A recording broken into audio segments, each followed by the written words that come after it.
है आपका और हमारे साथ एसडी गुथरी के सीओओ संदीप भान है। संदीप नमस्कार। और पाम ऑयल प्राइसेस में अभी भी अच्छी खासी उठापटक है, लेकिन 6 मंथ लोज 3800 के नीचे के प्राइसेस अब आप कैसे देखते हैं और यहाँ से क्या सेंस है? देखिए, अभी जो सेल ऑफ हुआ था ब्रॉडर इक्विटीज मार्केट का, उसका इम्पैक्ट पाम ऑयल पे भी आ गया था। And besides that we also had a very strong ringgit upside against dollar from a 4.67 to just 4.4 yesterday touch. So उसका भी बड़ा सिग्निफिकेंट इम्पैक्ट आ गया था प्राइसेस पे। But that impact was only on the ringgit denominated prices. US dollar denominated prices पे prices remain at the same level. अभी अगर देखिए अपन पिछले कुछ दिनों से जितनी भी डाउन साइड आ गई है in terms of CNF prices to India and in terms of dollar price आज वहीं पे है. Okay. If a few days back we were at 990 when ringgit was 4.67, आज भी it is calling 990. So in terms of dollar prices, it is still at the same level what it was week 10 days back. But in terms of ringgit prices, yes, the impact of stronger ringgit and broader equity sell-off has put a pressure on the palm oil prices. जी संदीप, जिस तरह के Indian market के imports हैं काफ़ी on the higher side रहे हैं। 1 year highs पर हमने इंपोर्ट्स यहाँ पर आते हुए देखे हैं। ऑफ कोर्स आगे फेस्टिवल सीजन भी है। किस तरह से आप इंडियन इंपोर्ट नंबर्स देखते हैं? अब जो आने वाला एक क्वार्टर है, सितंबर ऑनवर्ड्स जो फेस्टिवल शुरू हो जाते हैं, किस तरह का नंबर्स आप एस्टिमेट कर रहे हैं? देखिए, अभी जब पाम ऑयल बीच में क्लोज टू $100 डिस्काउंट हो गया था सोयाबीन ऑयल के सामने, उसके चलते बड़ी इंडिया की एग्रेसिव डिमांड पाम में आई थी and that's what was one of the key reasons of huge imports into India. अभी वो वापस has come to at par और मार्जिनल डिस्काउंट ऑफ $5 to $10। इस समय Indian buyer is in a bit of a, उनको एक तरह से पाम लेना है और दूसरी तरफ से they are still trying to figure out क्या ये स्प्रेड जो वर्चुअली एट पार है क्या ये सस्टेन कर पाएगा। But markets are looking forward to Indian demand in a big way to meet the festival period. और कितना इजाफा देखते हैं फिर आप डिमांड में आता हुआ आगे जाके, परसेंटेज टर्म्स में अगर बात करें तो? देखिए, we at this moment key is that it maintains the record imports that we saw in last few months. Okay, तो आपको लगता है कि रिकॉर्ड इंपोर्ट्स नंबर्स जो इंडिया ने यहाँ पर पिछले कुछ महीनों में बनाए हैं आगे भी लगातार बनते हुए नजर आएंगे? That will depend a lot upon क्या पाम ऑयल और ये सोयाबीन ऑयल का स्प्रेड कितना रहेगा. If it remains at the current price of at par, then we might see a bit of a slowdown in Indian buying.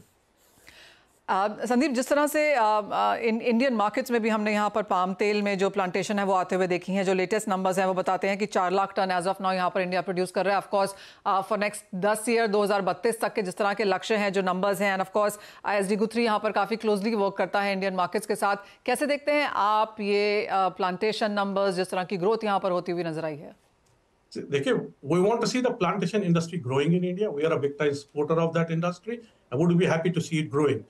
In terms of demand, India is on a path of huge demand. It's only going to grow.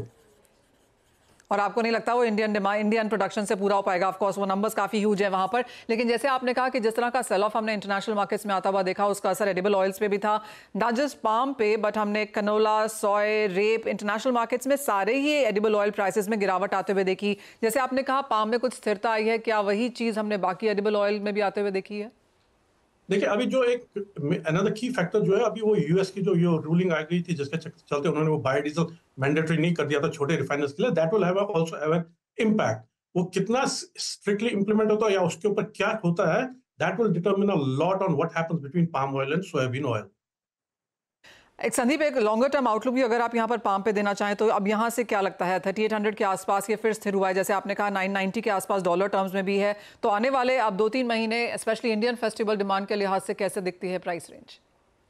There are two parts to it. From a supply point of view, India doesn't have to worry about oil. There is plenty of oil in the system. In terms of price, 3800 was looking to be a very strong support level some time back when before this sell-off and this ringgit appreciation, which was kind of a very surprising. Nobody expected ringgit to go to 4.4. अब अगर इस revised इसको देखें तो we might see a bit of a little bit more downside, but that is more of a buying opportunity. International markets में संदीप, अगर हम China demand को देखें, वो एक नंबर आपसे जानना चाहेंगे, और दूसरा जिस तरह से मलेशिया एक्सपोर्ट के नंबर्स आए हैं उन्हें आप कैसे रीड कर रहे हैं? Export numbers still August was in July was very good, extremely good numbers. In August we are seeing bit of a slowdown in the numbers compared to the previous month. In terms of China की continuous buying है, उनकी जो अपनी regular demand है, they are going up to that level, but nothing exciting. Okay, final big coming from China. All right, Sandeep, एक final word, जैसे आपने कहा 3800 के आसपास सपोर्ट है और रेजिस्टेंस कहाँ है? I missed that word. See, resistance remains at this moment, like we were trading in last 6 to 8 months in a range of 38 to 4,000. At this moment, it's more of a to go back to the range of 38, 3,900.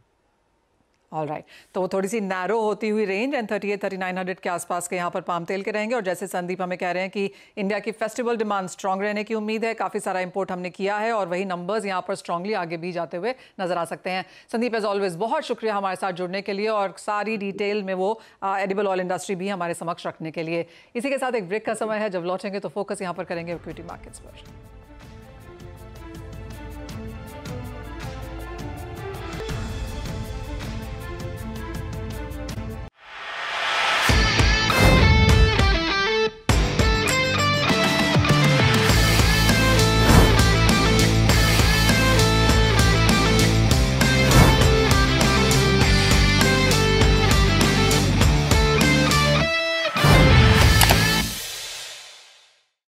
बता दें कि money control पर दिए गए विचार experts के अपने निजी विचार होते हैं।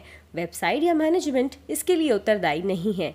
यूजर्स को मनी कंट्रोल की सलाह है कि कोई भी निवेश निर्णय लेने से पहले सर्टिफाइड एक्सपर्ट की सलाह लें।